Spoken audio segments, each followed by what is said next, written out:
Welcome, ladies and gentlemen, to another exciting edition of The Strong and the Geek!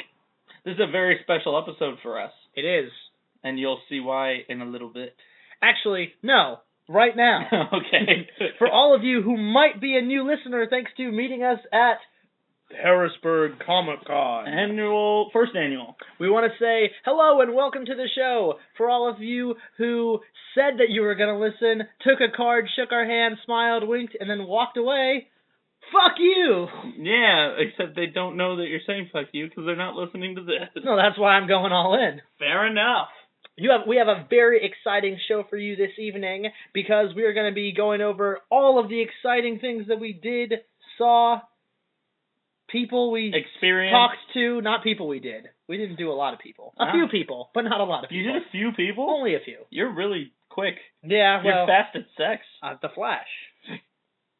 I mean that in two ways, by the way. And obviously we have a very special guest interview from the con. Yes, but that'll be our surprise, our special surprise. Unless you follow us on Twitter, then you already know. Yeah. We kind of like geek loaded. Well, let's be honest, we don't have that many followers on Twitter yet. As of yet. Hey, it's growing. It's growing. It is. In any case, first let's just get to before we get to all of that. Yeah, let's just get to some of the stuff that we checked out this week before the con. Yeah, so, ladies first. Well, I'm a lady. Oh, wait, because I'm Josh Ramirez, your host. Oh, yeah. And my special guest co-host is Not Helen Mirren. Yes, I'm obviously Not Helen Mirren. And this week, we haven't talked about Game of Thrones basically at all on the podcast yet. Yeah, that's the theme song. And this week was a pretty cool week in the show. We are setting the pieces for next week to be the big episode. And then there's only one episode left for the season finale. Can you just quickly... That'll wrap it all up. Can you just quickly catch me and the live studio audience up to speed on what's happened this season thus far? Okay, so... I'm talking like the Flash. Yeah, bare bones basic. Okay, so it goes by character. So Daenerys was taken by the Dothraki, and she was going to be basically kept as like a slave. But then she burned them all alive and became queen of the Dothraki. And now so she has all of the Blood Riders, which gives her a huge army. And she got her dragon back, and it came back and it's gigantic. She was like a speck on its back. So she's ready to go to Westeros and just destroy everything. Wow. Jon Snow came back from the dead, which nobody was surprised about. And now he's raised an army of wildlings, and he's trying to raise more of an army so that he can retake Winterfell from Ramsay Bolton. And he's pretty exclusively like the favorite character. Him and Daenerys, yes. Right, okay. And there's some speculation that they actually might be like siblings or half-siblings. I thought you were going to say they were going to hook up. Everybody on that show hooks up, well, right? I mean, even if they are half-siblings, they could hook up. Yeah, siblings have hooked up, yeah. In any case, Sansa managed to get away from Ramsay Bolton. Oh, you mean Jean Grey? Yeah, she got away from Ramsay Bolton using her mind trick. And she is up with Jon Snow getting the armies together to march on Winterfell. What else? Theon Greyjoy managed to get away from Ramsay as well. He went down to his ancestral home, got together with his sister, and him and his sister had to flee because their uncle killed their dad. It sounds like a lot of people are getting away from other people. Oh yeah, there was a lot of people being a lot of power dynamics in this season. Someone controlling someone else, and it's almost always really cruel and rapey. Yeah. It doesn't really sound like a Game of Thrones anymore. Now it's like a get the fuck out of here thing. Yeah. The Lannisters have been on a little roller coaster this season. You're almost rooting for Cersei and Jaime, which is weird because you have literally hated them every single episode of every season up until now. Are those the two that had sex that are brother and sister? Yeah. But now they are not winning. Because before they were always winning, but now they're both losing. Oh. At the end of the last season, Cersei had her hair cut off and was marched through the streets by the church. And now she's confined to her quarters. But she has a character called the Mountain, with this giant, basically zombie that protects her and keeps her safe from the church that's now trying to apprehend her and bring her to trial.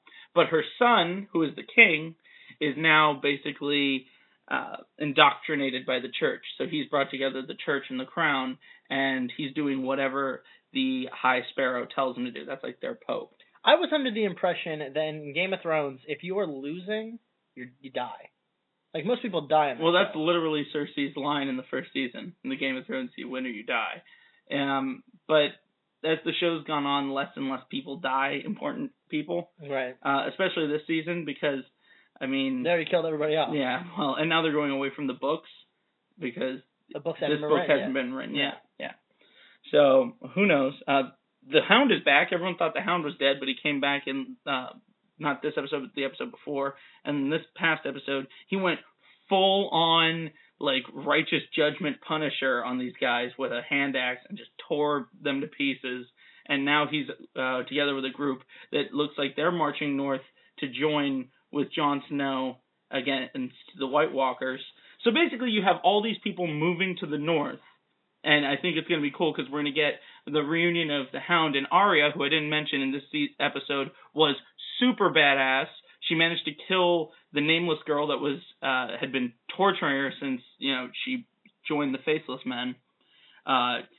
Lured her into the dark, killed her, and we know she killed her because then we're in the hall with all the faces, and there's a bleeding face like plastered on the wall.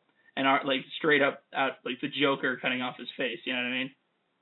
And then Arya's standing there talking to the nameless man, and he, is saying, "Oh, a girl is finally ready to be no one." And she says, "A girl is Arya Stark of Winterfell, and I'm going home." And she walks out like a badass, and it's like, yeah, Arya's finally going back, and she's gonna kill some people, and it's not just this like weird assassin origin story for her.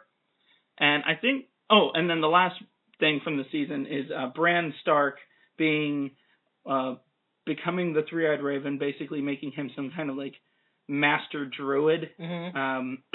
That sounds like a sex thing. Which before it gave him he had the ability to like warg into animals where he would like control them with his mind. Oh, that's kind of cool, like Aquaman-y. Yeah, but like his eyes would go blank and he like controlled them. It wasn't just like telling them what to do. Right. In fact, he even used it on Hodor, who is like kind of a dim-witted person.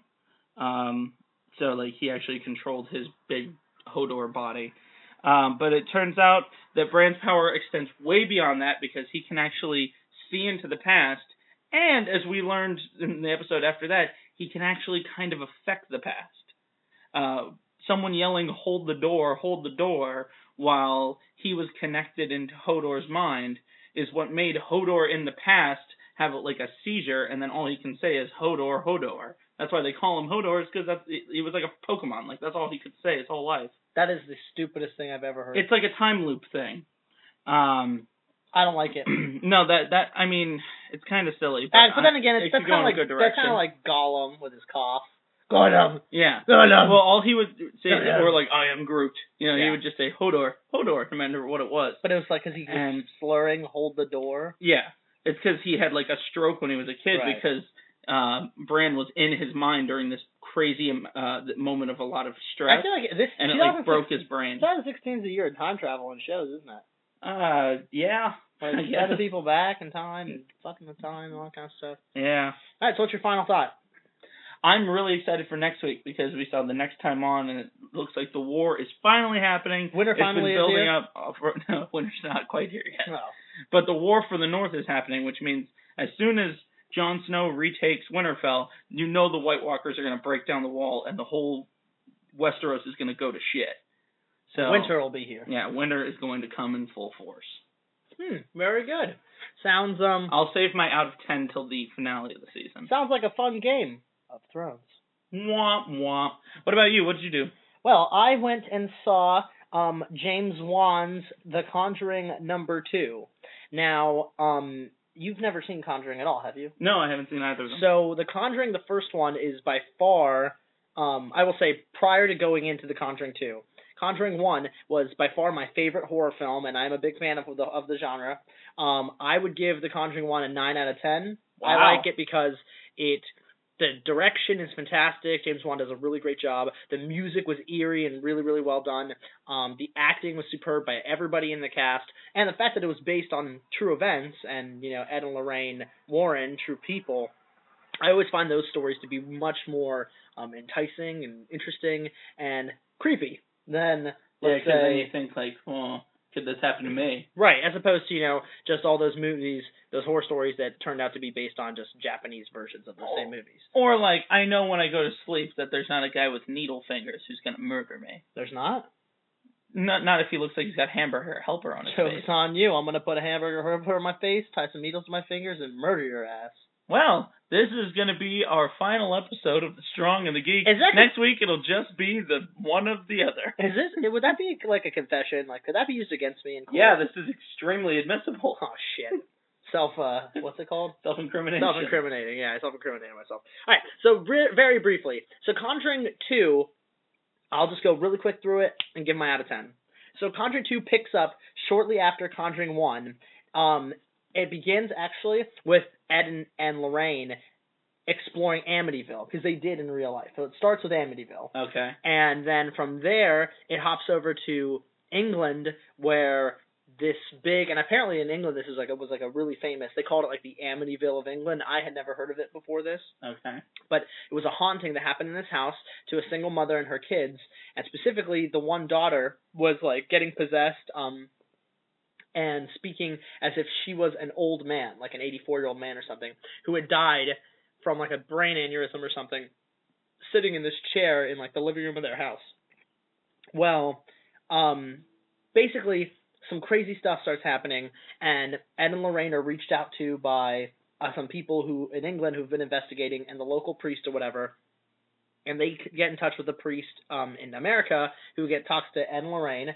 The priest played by Mr. Coulter, who we will discuss we will talk about in a little bit. Comicon. But they come over to England, first just sent to do some investigative work for the Vatican and to see if this is actually for real or if it's a hoax.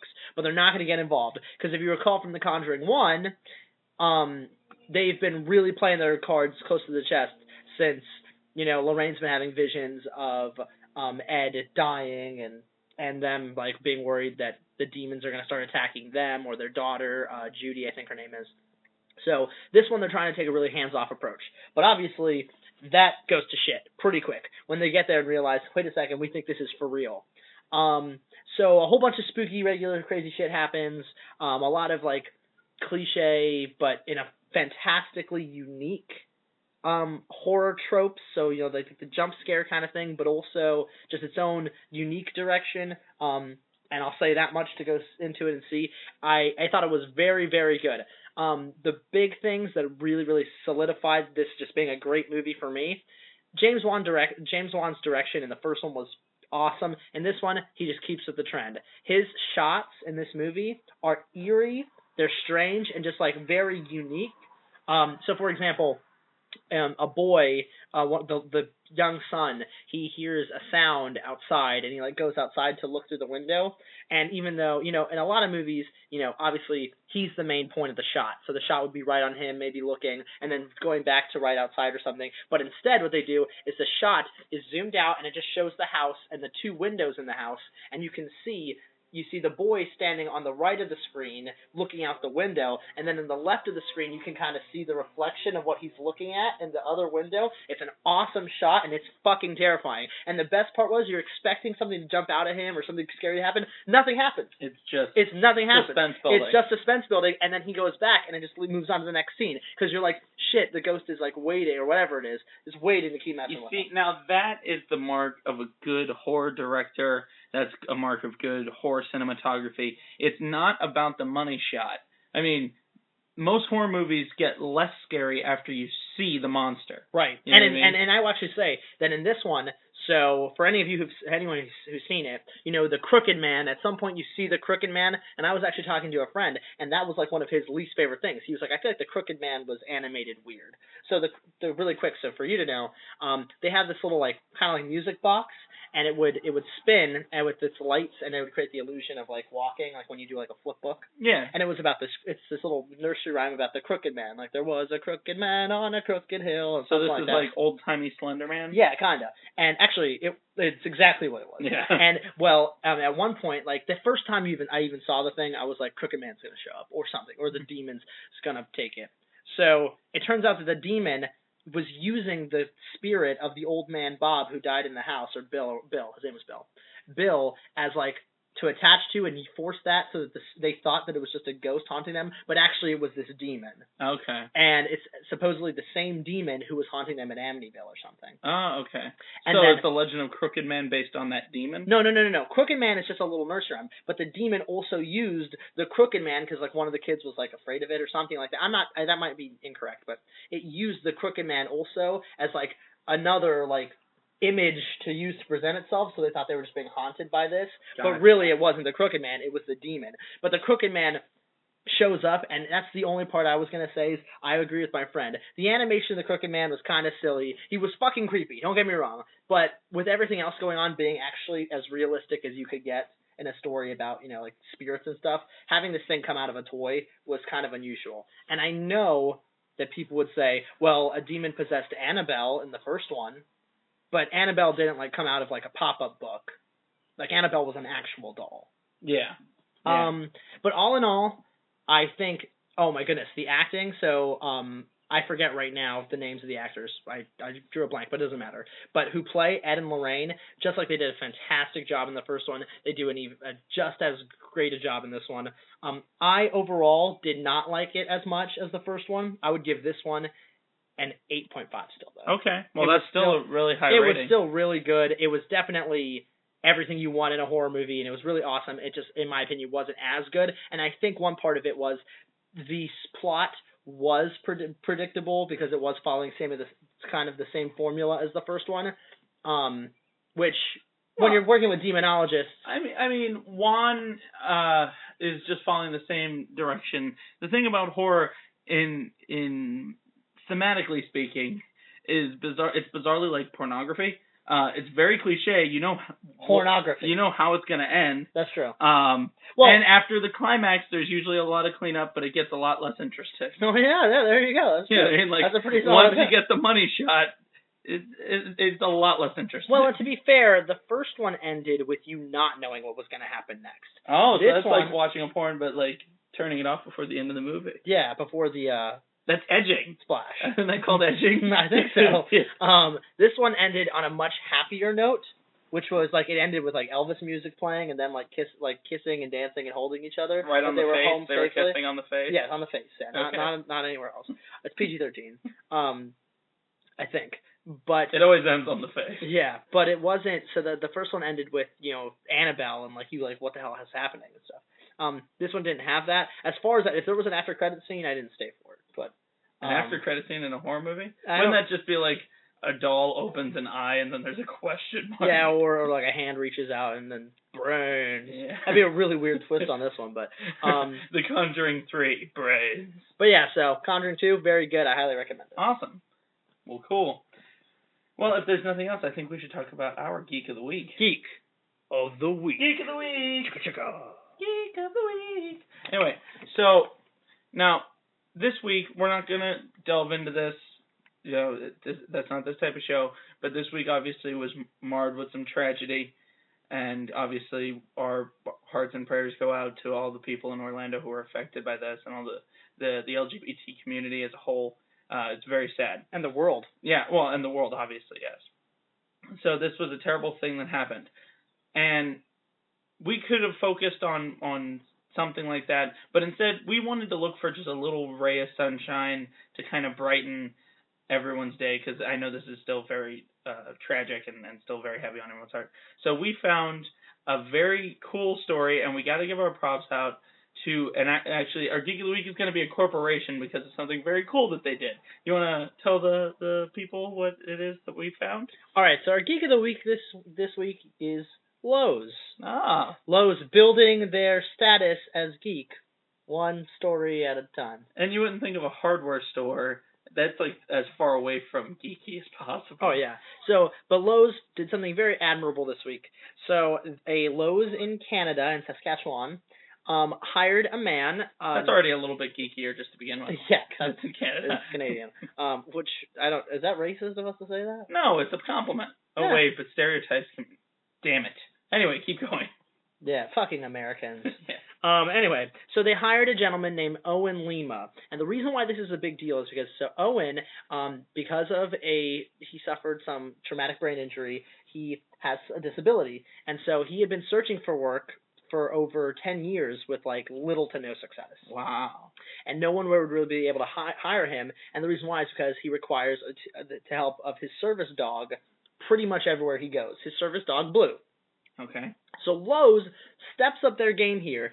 They hire Owen and Blue to work in the Lowe's. They give Owen his uniform, and they made a custom little doggy vest for Blue. Now that is awesome. And him and Blue are the official store greeters and customer hospitality people of this Lowe's in Saskatchewan. So when people come in, they greet them. They get to pet Blue. Blue helps Owen walk around and get to the back and stuff. That's awesome. It's fantastic. So you know what, Lowe's? Good for you. Yeah, good for you. Good for you. You know what? And it's nice to see you overcharged me on some fertilizer, but no, it's good to see a dog with some 401k and some, stock options. I mean, he's got a plan for his retirement. He's not going to be 7 forever. No, you know what? I mean, I feel like you have to be at least 21 dog years to work, at a place like that, as opposed to America 16. But Blue seems to be handling it well. He would have to be like 3 years old. Yeah, and we'll tweet out a picture, but that's Owen and Blue. He's a cute little guy. Yeah, well, he's like an Australian shepherd. There's his little doggy vest. Some kind of. Isn't that cool? Some kind of shepherd. Oh, they made him a little vest. Yeah, that's just fantastic. When you told me that story this week, it just put a big grin on my face to think of a dog in a little Lowe's vest. Yeah, I know. Especially because I live right around the corner from a Lowe's, and I would love to walk into one and just have a dog be like, "So you need plumbing? Yeah, follow me." Yeah, woof woof. Oh no! Wait, can Blue talk? Is he a talking dog? Blues can do. We can too. Oh shit! Oh, but that Blue never talked either. She just went boop boop boop. Boop, boop, boop. Yeah. So Blue and Owen, congratulations on your job. I hope it goes excellent. And Lowe's, well played. Yeah, although I do hope that it's not that Blue, because then they're gonna just be missing stuff because Blue's gonna put paw prints on it and hide it around. Oh, that's true. That would be Blue's kind of would be a dick if she had a job anywhere. Also, that would be the worst kind of dog to have. Like, I hid your condoms. Like, oh no, I need those. Blue, come on, Blue. You're gonna make me blue. Steve, I'm going off to college. Yeah, I need those. All right, and so all 3 of you, congratulations. Geek of the Week. Yeah, Geek Dog, Geek Man, and Geek Corporation. Geek Company. They're a big happy geek family. Yes. Well, I think it's about that time that we start talking about our main topic for the night. Event. Harrisburg's first annual Comicon was on Saturday and Sunday of this week. And right out the box, I will say, it was surprisingly very well done. Yeah, it wasn't huge, but it wasn't small. It was a very nice sized con. But for an inaugural con, there was over 3,000 people there. Yeah. That's pretty good. And I will say, when we got there, right when the doors were opening, we were at a line halfway across the building. Oh, yeah, absolutely. Let's start by talking about the line. Let's start. We're going to talk about all. Yeah, we're going to give our pros and cons. We'll just go chronologically through the day. So right out of the gate, I'm going to start with one con. It was hot out. Now, obviously, that's not the con's fault that it's hot out. The line was just very long and it was kind of slow moving, so we had to stand out in the sun for quite some time before we actually made it even into the building. And I already had a little bit of a sunburn, so that didn't help. Which was bizarre because if the doors were supposed to open at 10. We were actually in the line till almost 11. About 11. Yeah. Which, you can't blame the con for that, but you can blame the sun. Yeah. Now, we did meet some cool guys in line. We were talking to, had a good time. If you are listening, just happen to be listening, guys we met in line, what's up? That dude with the sweet shoes that have the little finger shoes. We don't need to say names. We can respect anonymity. Yeah. Anemone. But no, it was a good time. And then there was that moment where that Irish guy just yelled at that kid. So this is all of you who are familiar with the Strong and the Geek know that we don't really cut corners when it comes to saying things like shit and fuck. As much as, sorry, Mom. But sorry, Mom. But so we were in the line, and in casual conversation, a swear comes up every now and then. That's not unusual. But at one point, I don't even remember what you said. Well, my friend Shannon said the F word. And I said, well, she said it slightly loudly. Slightly. She's a very loud person. And I had just observed that there was a little girl not far away from us who definitely could have heard it in earshot. So I just said, hey, tone it down a little bit, like turn down the volume a little bit. There's kids around. Not meaning like, hey, don't say fuck. Fuck, fuckity, fuck, fuck. Yeah. Like, just be quiet about it. Now, there was a kid who had been talking to you for quite some time. Right. And he took it upon himself to basically say, like, he wanted to make a joke. And he was like, oh, don't worry about it. Fuck those kids, or whatever it was. Yeah, his verbatim quote was, oh, just fuck those kids. To which the man standing in front of him spins around. He's, like, bald-headed with a long goatee, kind of like Scotty Ian from Anthrax. And he was really, like, tatted up. He was wearing, like, an Ed Hardy t-shirt. Yeah, he was the last guy you would expect I thought he was going to turn around and say, like, yeah, man, fuck those kids. Let's rage. But so no. He spins around, and it turns out he must be an Irish... American, or an Irish American? Because he had a very thick accent, and he basically just told the kid to watch his mouth, that Josh had already told him to watch his mouth, and there was no need for him to make another comment, and that the kid that was with him was his son, and he didn't want him hearing language like that. And it was so ferocious. It was angry. Everybody just shut up. Yeah, it got really. Actually, verbatim quote. We were like, well, that killed my boner. It was like daddy slap mommy at the dinner table. Yes, yeah. Domestic violence isn't fun at all. Yeah. But it was interesting because right afterwards, I looked at Ben and Shannon and was like, dude, weren't we just saying, like holy shit, and that's awesome, and damn, and a long list of other R-rated words, and that dude didn't even bat an eye. But then this poor kid, maybe it's because he said, fuck those kids. Or maybe because that kid had a bizarre voice. Yeah, that's okay. Yeah, but it was a particular voice. Yeah, it was a unique voice. Yeah. Now, I will say something that you pointed out. Of all the people to say, hey, watch your mouth, it's funny to come from an Irishman, given how vulgar the UK is. Yeah, and talking about stereotypes again, this is one that when I was there, I will say that my swearing went up tenfold in a fortnight when I was in England. Absolutely. When you came back, I was like, stop using the C word. Dude, Jesus. They use the C word like no other there. And to me, it just became like no big deal. So... I don't know. I was surprised. But we got inside, and that's when the good stuff started happening. So let it roll. All right. So right as we get in, we get ourselves checked in. Bizarrely enough, there was like a Army or Marine recruiting table. All right. Comicon Con 1 was that nonsense in the line, and this is Comicon Con number 2.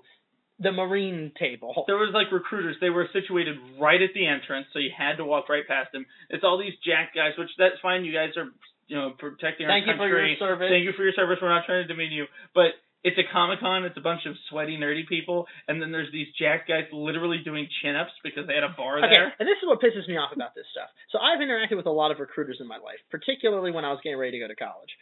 Army recruiters, they're persistent. But they're chill. They're the ones who pull up with their Hummer and they're like, join the Army and you'll get to play an Xbox in the back of this thing. We got GTA 5. Mountain Dew Code Red. Yeah. The Navy recruiters are the ones who are like, join the Navy and you'll protect the 7 seas. Yeah, the Air Force is like, please? Yeah, sign up. And the National Guard just shows sweet commercials of like dogs running and then people coming from helicopters off of they pull a Batman v Superman and save people from floods. But the Marine recruiters are the ones that piss me off because their thing is always like, yeah, dude, let's see how many sit-ups you can do or how many chin-ups you can do. You're not a real Marine unless you can do chin-ups, bro. They're like, you don't even belong here, you queer. And come join. Yeah, and that's the thing is I feel like they would say that. And we only saw one person participate in their chin-up contest, and it was ironically Hobbs from Calvin and Hobbes. Oh yeah, it was a guy just like Hobbs doing chin-up, and he was loving it. He was just trying, and they were all like rooting him on, like, yeah, bro, HGH. Yeah. Let's touch each other's nipples after this. So So you're gonna get your ass kicked if a Marine overhears this. You know what, dude? Like, as long as you're not a recruiter, like I have friends who are Marines, Semper Fi, man, that's cool. Yeah. But if you're a recruiter, we don't want to see you do chin-ups while we're trying to buy comic books and stuff. Yeah, I would much rather. I don't care if you actually are trying to look like Batman. I'd much rather just read about Batman. That just wasn't the best venue for that. Also, just not right in the door. Yeah, they should have been further to the back too. It made everyone uncomfortable right as you walked past them because they were just like high-fiving bros. Yeah, like, and trust me, I've hung out with some bros. I've broed out hard in my life, but I just don't like when they're celebrating like their triceps. Yeah. I don't know. But in any case, we started walking around the con, started meeting people. I was, as many of you saw from social media, I was dressed like Tina Belcher from Bob's Burgers. Along with your And my partner. friend Shannon was with me. And not like my life partner, we do comedy together. Your comedy partner. Yeah. Lady Beard, shout out to Lady Beard Improv. Plugging your own stuff. Yeah, shameless. In any case, Shannon was there with us, and she was dressed like Louise. She had the green dress, pink hat, all that jazz. So, of course, we're getting stopped by people left and right to take pictures with them. That was always a lot of fun. So. Yeah, that was your first time ever cosplaying, wasn't it? It was my first time cosplaying. So they went as obviously two members of the Bob's Burgers crew. Asked me to do it, but I don't watch the show, so I didn't really know what to do, so I turned the offer down. That was kind of a mistake, because we did get requested by a lot of people. Like, dude, why didn't you go as the other guy? Gene. Yeah, well, there are 3 children, so we were the 2 girls. There was one opening. But it worked out that I was the all-time photographer. So. Yeah, he took all the pictures for everyone. Yeah. In any case, we got around. We saw a lot of cool booths. Here's how I think we should go about doing this. We should start then talking about the vendors we saw and we really enjoyed, as we promised. We told you we'd rate our favorite vendors and stuff. And then we can talk about the cosplay and do our own little cosplay contest and kind of just go on from there. That being said, I also am excited about our secret interview we're going to play. Oh, yeah. Should we start with our secret interview? You know what? I think we should. All right. Now, just as a quick setup for this. Go ahead. We were looking to get to talk to some of the comic book men because they had a table there. They were. And we passed them a couple times because there were a bunch of people talking to them. Eventually we came up and we were talking to Ming Chen, and we mentioned to him that we do a podcast, and I asked him for pointers. And he said, hey, why don't you get out your phone? We'll just record something. Now, I will apologize for the sound quality of this. Obviously, we didn't have recording equipment or anything. Actually, shit anyway. But it was really good to get this on your iPhone when we talked to Ming. So we're going to go ahead and just play this directly for you. Bear with us for a second here. And here we go. All right, we're recording now. Hello, everybody. This is AMC's Ming Chen from AMC's Comic Book Men. I'm here with Josh Ramirez and Ben Ramirez. The Strong and the Geek, our favorite show. And by the way, that isn't a soundbite. This really is him. Yes, it is me. We're here at the inaugural Harrisburg Comicon 2016. And since we last met, we met at the Central PA Comicon in beautiful York, Pennsylvania about 2 months ago. And you're telling me we inspired you to start your own podcast, which pleases me to no end. That's all we want to do is inspire more podcasts. I think everybody should be podcasting, whether you get one person to listen or a million. I think, to me and Mike get together and we do it. Excuse me, because we get to vent. It's free therapy for me. I don't need to hire a therapist for $75 an hour. I sit there and vent about what happened that week, and if other people want to listen, so be it. And luckily, other people do listen to it. Yes. But you were asking for pointers, like anything specific. Yeah. And it's actually funny, by the way. I actually am a therapist. That is my actual. Are you really? Yeah. Okay, so I'm taking away your job. Yeah. Then. Well, no, man. No, this is pro bono right now. Okay. No, all right. No, but yeah. So give us some pointers. As we're still a young podcast, right. And you guys have been doing this shit forever. So. Yeah. Well, I mean, me and Mike, first of all, we try to record once a week. Consistency, I think, is key. People are expecting your show to come on at least once a week. If you have long gaps, people will drop out and not listen anymore. So I think 1 week's a good bar. 2, I try to pick a podcast partner or partners. Ideally, I like to have 3. Right. Because, say I'm talking about the Baltimore Orioles. Mike, not into baseball. He gave up sports a long time ago.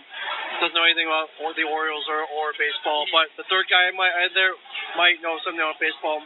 and you kind of go around like that. Sure. So, well, and then if you guys are on opposite ends of a topic, it's not just me versus you. You have a third guy who might have another perspective on it. Exactly. Yeah, an objective outsider. Yeah. Right, or he can be the deal maker or whatever. Right. The referee, if you will. Yeah, the one that breaks the tie. Yeah, but if you can only get two, then pick someone that will, one, show up on a weekly basis, and two, one that you can converse with. I think the worst thing you could do for a podcast is dead air. Yeah. You can cut out dead air, but sure. You want to keep someone. We have had to do that a couple. Yeah, you want to be organic. Yeah. Now we try to have it. We don't air live. Yeah. Yeah. I mean, you want to cut out. You want to have some kind of flow, and that that takes. Sometimes it'll take you 5 or 10 episodes to get down, which is there's nothing wrong with that. Right. 3, what I do is what I usually do is I'll send Mike a list of things I want to talk about. I Thought Comics is pretty easy. We talk about the weekly comic book releases. I'll pull up some pop culture news and comic book news. Bam, that's the show. It's not too difficult. We espouse our opinion, and I think people kind of like that. We do another podcast called The Ming and Mike Show, which we recently started. Shout out to The Ming and Mike Show. Yes, for the pure fact that we just want to talk about whatever we wanted to talk about. So whether it be going to cons, Mike getting into a road rage incident, something Brian did, rebutting something Steve Dave did, anything like that. It's cool. But what I usually come up with a list of things that I want to talk about, bullet points, if you will. They look, you can't see this, but I think you have a little black book you keep around with you. And I usually just make my chicken scratch notes like about 10 minutes before we do the show. Yeah, exactly. And that way you have, these are ones I did. I moderated a Gotham panel a few months ago, and just so there are no gaps. Once you're like, we can talk about this now. We can talk about this. Right. You're probably not even going to get to everything you put on there, but at least you have it there just in case you run out of things to talk about, or something you just need to be reminded. A lot of times, I'll literally be driving and I was like, ooh, this happened. I want to talk about this. I'll just write it all down, just very loosely. It doesn't have to be detailed, and that I think that helps me personally out tremendously. I think even Brian does that too for Steve Dave. He'll write stuff down. He's also got a little black book in his pocket. Yeah. But yeah, other than that, I recommend if you're starting to spend all your money on microphones. Yeah, we still have yet to invest in some good microphones. Yeah, that blue Yeti Snowball thing is a piece of crap. I think invest in some Shure microphones. The SM58, it's a great starter microphone. It runs about $100. I would go up a little more to $179. Get the Shure 55SH. Okay. Those are the Alberts mics that you see me and Mike use. Right. I will use nothing but if I can help it. Fair enough. Yeah. And that's pretty much it. So. Well, thank you. If you don't mind, I actually was just going to ask you 2 quick questions. All right. So question 1. DC Rebirth, what do you think? What's your opinion on it? I'm liking it. I like how they're bringing Wally West and Barry Allen back in. Awesome. Using the Flashes as it's the old Back to the Future adage, screwing up the space-time continuum, and a good way to kind of restart everything. I love how they're incorporating the Watchmen. That's pretty much. I thought that was awesome. It's a pretty ultimate crossover that I didn't see coming whatsoever anywhere. When Batman pulled out the comedian's badge, I was like, holy crap. shit. Yeah, and they're starting out with a clock and a watch at a time, and I'm like, where are they going with this? Right. Like, I would say Jeff Johns, I want him to stay because it was so awesome. I know. He's got bigger fish to fry now as head of the DC Movies division. Yeah. And that's only a good thing for DC Movies now. They're going to be much better. The second thing I was going to ask you just really quick was, about this being the inaugural Harrisburg Comicon, what's your opinion as a guy who goes to lots of cons? The thing is, I didn't know what to expect. I thought it was going to be on a much smaller scale. Yeah, the York one was pretty small. Yep, so they knocked it out of the park with that. I thought, I didn't know if there'd be much of a crowd. To be honest with you, I went to Wizard World Philly a week ago, and that's not terribly far away, so I didn't know if there would be too much con overload for people, but apparently not. There's a pretty great sized crowd here. We're doing well. We're meeting a lot of our fans are coming out, which is cool. Had a good, healthy audience at our panel. Yeah. And I think this is something that could grow into something very big.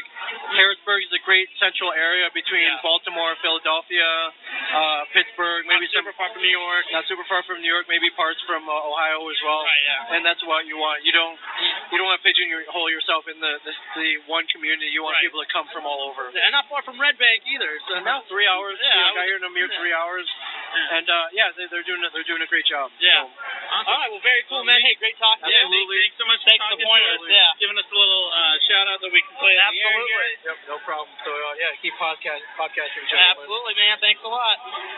Oh, and all right, Well, there you have it. That was our interview with Ming from the Comic Book Men. You know, it's funny is that we did not get the opportunity to interview Mike, but he noticed. He pitched a little fit. He did. So I feel kind of awesome that Mike was like, "Oh, you guys don't want to talk to me then?" He was a little salty. And we were about to turn to me like, "Oh no, we get you too," but then he was like, "Actually, I'm doing stuff." No, and then to be fair, there was like a line had kind of started to form behind us for people wanting to talk to them.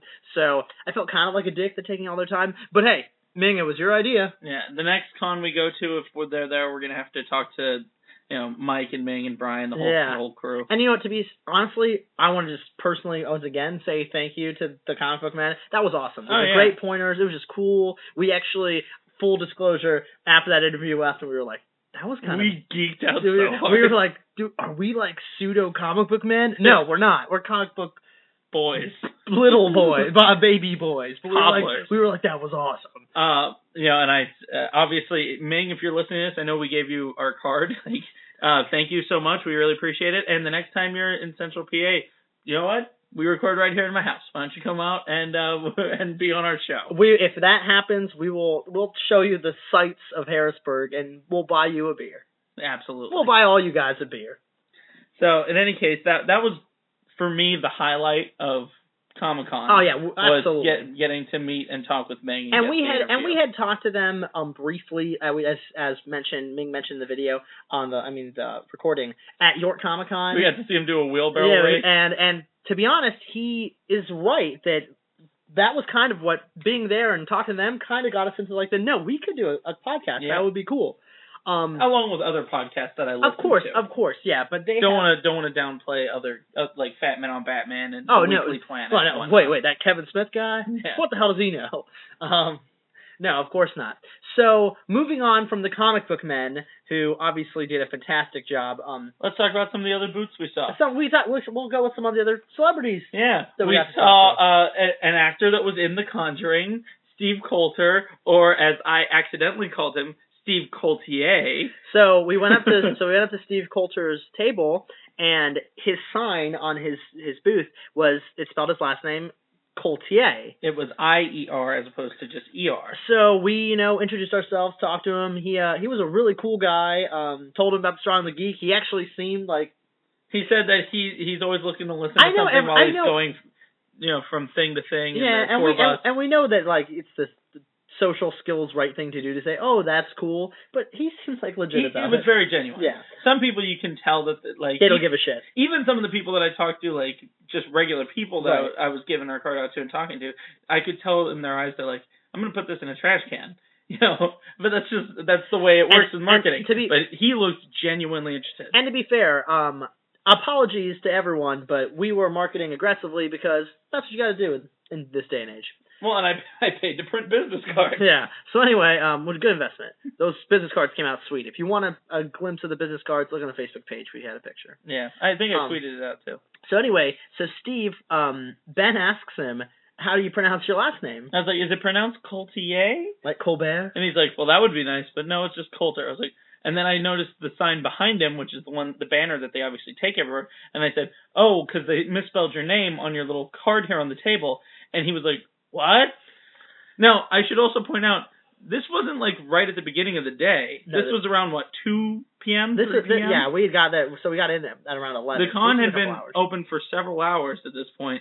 No one had pointed this out to him. Right. So he and it's funny because he came over to look at it and he was like, this is funny, my girlfriend always calls me Coltiero. So yeah, that's right. So we were like, hey man, well there you go, we give you a heads up. I told him he should just grab a Sharpie and scratch it out or something else. Or he should just go by the pseudonym Coultier. So he was a really cool dude. It was cool to meet him, and then it turned out that he hadn't seen The Conjuring yet. So oh yeah, that was great. I gave him my review. He was like, how's the movie? Yeah. And we were like, oh, haha. He goes, no, seriously, I wasn't able to make it to the premiere. Yeah, he was like, this is opening weekend. I'll probably go watch it tonight or tomorrow. And I was like, I gave him my pseudo quick review. Like, oh yeah, it was really, really good. He started asking if certain scenes that they filmed were in it because he didn't know if they made the final cut. Yeah, and it put me on the spot because I was trying to remember when he said the first scene, I was like, shit, was that in it? And it was. And the second one, I did not recall. So I was like, oh, that's kind of badass. I know of a deleted scene before the Blu-ray comes out now. Right. So thanks, Steve. It was like, oh, is this one in it? How about what? Was there one with me at them at drinking tea? Or something, yeah. I don't recall that. We were like,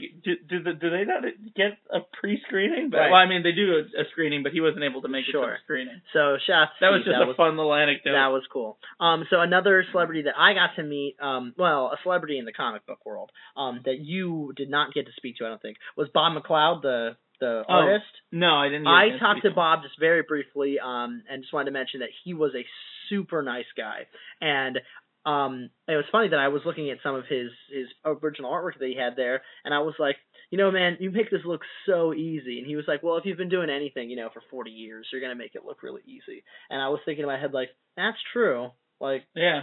Even if you, did something horrendous, like, I don't know, kill baby penguins for 40 years, you'd probably be pretty good at it. You'd be the world's premier infant penguin strangler. That's true. But that's your preferred. But since I wasn't cosplaying, I was wearing a shirt that had a very vast plethora of DC characters. Male DC characters. Yeah. It is a sausage fest. And it was not a Wonder Woman in sight. Well, they were drawn in the style of the Super Friends kind of show. Mm-hmm. And he asked me, it was funny, he was a little aggressive actually. He grabbed my shirt and pulled it over to look the bottom of the shirt was to stretch it out to get a better view. He touched you without asking? He grabbed my shirt. He didn't ask for consent? No, he grabbed my shirt. Oh, no, I was a relic of a former age. No, I thought it was awesome. But anyway, he grabbed it and was like, "Oh, they're this is a really cool shirt." He was like, "Who's the artist on this?" And I must admit, for all my knowledge of comic book artists, writers, inkers, and so forth, this one put on the spot, I did not know. I was not sure. So I was like, "Oh, honestly, I'm not quite sure." It's got the Super Friends, that's a mass-produced T-shirt, right? Yeah. I was like, it has a very Super Friends esque vibe on the shirt and the artwork, and I was like, and honestly, and I pointed down at the Batman, and I was like, this Batman looks like it's inspired by Neil Adams, because it looks kind of like the Neil Adams Batman from the late 70s. And that was about the best answer I could get. Name dropper. Thinking, well, Neil Adams is famous. I'm just joking. Well, I was expecting Bob McLeod to look at me like, you're a fucking idiot. That's not who that is. None of that's right, what you just said. But he, interestingly enough, so I can't recall what he says, but he says the name of another guy. He's like, you're right, because that guy worked and helped inspire the Super Friends artwork. He was really big in that era, and he worked very closely with Neil and was inspired by Neil. And I can see what you're saying, because it does look kind of like the Neil Batman, but this now looks like him. That's who it is. And I was like, holy shit, Bob McLeod might actually think I know what I'm talking about. That's awesome. So yeah, that was meeting Bob. It was cool. That's awesome. Next up, we also came across a booth with a local, or from Central Pennsylvania originally, comic book writer who. So, why don't you tell us about Sitcom? Well, it's actually Sitcomics. Oh, excuse me. And so Sitcomics is written by Darren Henry. And Darren is known he wrote on Seinfeld for a while. Mm-hmm. He currently is the writer on a Disney Channel show, actually. Oh, cool. And he's written for a lot of other stuff, lifelong comic book fan. So this is the cool thing about Sitcomics. So the premise here is that he's been so much experience writing in sitcoms, and he's loving sitcoms, his expertise in it, that Sitcomics are sitcoms that you read instead of watch on TV. Okay. So it takes a lot of that humor from sitcom, kind of cheesy but over the top jokes, but does it in the formula, obviously, of a comic book. The also funny thing is that since it's supposed to be, a TV show that you're reading, there are commercial breaks in the comic book where it just goes aside to have some brief messages from their sponsors. And it even says, Sitcomics was written in front of a live studio audience or something. It's really cool. So now the artwork on that's beautiful. Well, the other thing I was going to mention about the artwork for Sitcomics that's very cool is the art is done by Jeff Schultz. So cool. Archie. Archie, yeah. So it has that's what I was thinking when I was looking at it. The very Archie vibe, and that's actually what when I saw it at first, I was like, that looks a lot like Archie, and we started talking to him. So cool things, a little Central PA trivia. So since Darren is from Mechanicsburg, he actually incorporated some Central PA sort of jokes in here. So, for example, the people in the issue I read are from Pennsylvania and go to Dixon College, which all you Carlilians will know is obviously an allusion to Dickens' son college. So that was kind of cool. It's a little weird to say Dickens' son. Dickinson. Right, but if you spread that out, it becomes like incest. Yeah, that's true. Yeah. Don't put your dick in your son. No, don't. But anyway, so before I mention about Suckers really quickly, the Suckers was the sitcomic I read. There's a few different ones. He explained to us that each one is about a different thing, and they kind of go in ratings from being family friendly to being a little more PG-13, a little more adult. I picked the one that was the most adult based on his rating system. Judging by what you said, it seems a bit racy. Yeah, so this issue of Sitcomics called Suckers, Super Suckers, is about these girls who get vampirism from their boyfriend. Kind of, the joke is like, it's like how you catch an STD. Oh, like they got like herpes. They got vampirism. And they then have this wacky adventure with their acquaintance who worked with the vampire, letting him get free sucks out of him, not free, but charging him to suck some of his blood every now and then. And so now he's trying to work with these two girls. So it's like somewhere between drugs and STD. Yeah, and then obviously the fat black roommate of the one character, she just comes and steals the show. Oh, she's like a sassy... She is hilarious. Sassy black lady. There's a scene where she comes in after taking her shower, and she goes up to the window and it's like, nothing like an air dry. Just like opens her towel to like let the wind blow in on her, and then like... How do they draw that panel? It's from her back. Okay, her back so you just see the towel. Yeah, but... I was going to say, that's not PG-13. and then they're saying like, oh, come, like, the guys at the fraternity house hate when you do that, and then it shows like, it pans out to like her standing there, and all the guys in the windows of the fraternity house are like, oh, I'm going to throw up. And she's like, hey, boys. Like, it was really funny. I will say this comic made me laugh out loud multiple times. It was great to meet Darren, and I hopefully will get to email him or something. It'd be great to have him on the show if that would be really from cool. Central PA. Yeah, if you're ever back in the area and you have a free time, you want to come and talk to some dudes about your comics, we would love to. I thought it was really funny. I'm definitely going to check out more of the Sitcomics. It was really enjoyable. And I must say, the commercials were probably my favorite part. Because they had commercials written into it, just like a real like I mentioned. sitcom. The commercials were really funny. So they had some fake products. One was for an animal dating service, and they used a lot of we use our natural selection program. They used and they said if you're into like interspecies dating, we have like that too. And it showed like a dog with like a sheep or something. And then they also had one for men's fragrance. It's like, we know you're an idiot, so let your body do the talking. Men's fragrance. That's pretty good. They all were really funny. So out of 10? I would give Sitcomics, for what it was, like a comedy comic book, I would give it a 9. A 9 out of 10? The artwork was awesome. It was funny. The jokes were like, obviously like cheesy, but they knew it was very self-aware. Awesome. And I'm gonna have to pick up a couple of those. You can borrow this one. It was very, very obviously good. I want to patronize. Yeah. But, of course. Yeah, sorry. Always buy all the comics. And I'm alright because I know it's Suckers issue 2. Most of them are on issue 1 from what I understand, but Suckers issue 2 is out from when I was looking on the website. And I plan on checking it out. Super cool. All right. Well, moving along, we did visit a whole bunch of different booths and meet a lot of different really cool people, a lot of local artisans, a lot of professional cosplayers, and we wanted to give some shout-outs because, that's what we do. We want everyone to know different places they can go to get different things or see different things. And just also places that we thought were really cool, or really nice to meet, or they do good stuff. So we're kind of just going to go blow through and just mention stuff, give them a brief little rundown, and this is in no particular order. Tell them what we thought of their booth. Right. In no particular order who we thought was the best here. To be fair, we loved everybody, mostly except for those fucking Marines.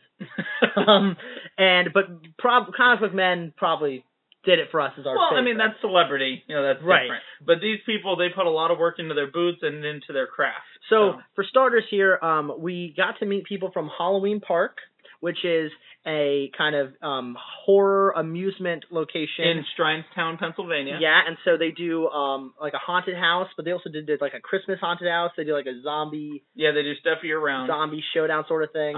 We actually met them because one of the guys that we're going to talk about when we talk about costumes was walking around in his, in my opinion, stole the show. Yeah, he was one of the best cosplays we saw, for sure. And we'll describe it. We'll describe it in more detail in a few minutes. But they do shows all year round. They actually said that we were talking to the owner, and he said that he really wants to have us come out to review them, give an hour out of 10. Right. And I was thinking like, comp us the tickets and we'll be right there.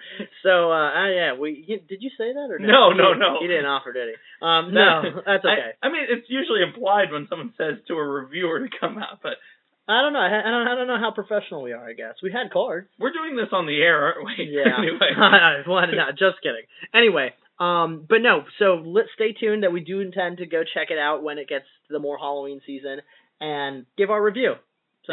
If the artwork or anything was any indication, it's going to be super creepy. Also, if you are interested, look up Halloween Parks. They're looking for actors. They are. So if you want to be a zombie or whatever, you could probably get a little seasonal gig. They said as young as about 11 was how young they're willing to have actors. Yeah, so give it check it out. It might be a cool little side gig to do and to say, hey, I was a zombie. So next up, I got to speak very briefly with people from, and excuse me if I pronounce this incorrectly, but I think it's the Badhana group. Or the Badana. The Badana group. That sounds more like it. I actually didn't get to ask them how to pronounce it, but what they do is, so they're a nonprofit that uses tabletop gaming, so D&D, all that kind of stuff, and they use that actually as a method for therapeutic assistance with kids and teenagers and stuff, and helps them to enhance their social skills, enhance their coping skills. So all the stuff that really was right up my alley. That's why I kind of took my eye, because I was like, oh, I'm actually a therapist and yada yada yada. But I thought that was awesome. I don't play a whole lot of tabletop games, but I have in the past. Yeah, I have in the past. I don't do it avidly. And I will say that I did once use a game from. It was one of the makers of a role-playing game, but this was an offshoot kind of comedy one called Ninja Burger. There was a tabletop game about being a ninja delivering burgers, and the kids at our program loved it, and they actually did really well with it and the social skills needed for it. So I thought that was really cool for them. Oh, very cool. All right, next up, what do we talk about? Well, there was a lot of local artists, one of which was a company calling themselves Sprites of Passage. They do the handmade pixel art. Awesome the pun. Little plastic dots. Awesome pun, by the way. Oh yeah, Sprites of Passage is awesome. They had a lot of really cool products. They had, Mario and we'll tweet some images of this. Yeah, these things are incredible. For those of you that don't quite understand, they're little plastic dots all put together. They look very much like 8-bit art. They even take things that are nowadays obviously HD, 4K, whatever, and turn them into their 8-bit versions, and they look awesome. They look great. They had Cloud Strife 8-bit. That's not modern, but all sorts of cool stuff. Yeah. So they did. They had a lot of really cool stuff. You guys check out spritesofpassage.com to order stuff from them. Another local artisan, which we actually met Emily Bowman initially at Comicon in York. And then we saw her again here, and actually, she gave me a couple free pins. What she does is kind of like a stitching. So they have these little finger puppets and whatnot. They're all these cool geeky stuff. It's Tomboy tags, or Tomboy togs.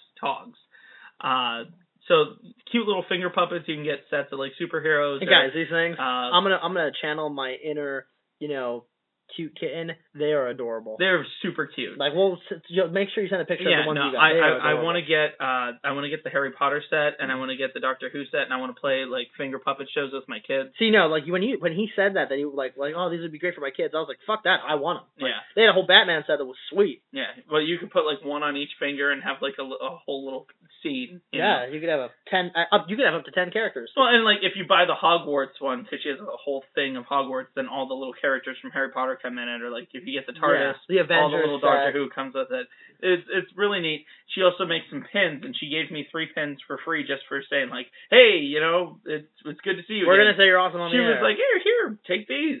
One's an adorable little Deadpool. The Deadpool's awesome. Another one is the star from Mario, the superstar, and then the third one was Leonardo from the Teenage Mutant Ninja Turtles, and it was just his head, but it's also very cute. I put all 3 of them on my backpack. That Deadpool one is adorable. Your backpack? Yeah, I take a backpack with me to work. I use it every day. So you don't miss 7th period? Yeah, right. All right, shout out to Emily and Tomboy Togs. The final fashion art sort of thing we have here was Marvels by Mosser. Was it Mosser, how you pronounced it? I think so. Or Mouser? Yeah, well, sorry if we mispronounce you, Mosser or Mouser. This one caught our eyes because his logo looks suspiciously similar to Michigan. It looks a lot like Michigan State. So no, not Michigan State. Not Michigan State, Michigan. Yeah. Right. Now, to be fair, it's black and yellow. So actually, also maybe like Millersville. But I was walking. This is a big M. I was walking a big yellow M. I was walking. I looked and saw it was like Michigan, and then we went up and he was like, that's what everybody says. It looks like Michigan. So what this guy does is he takes Chuck Taylor's.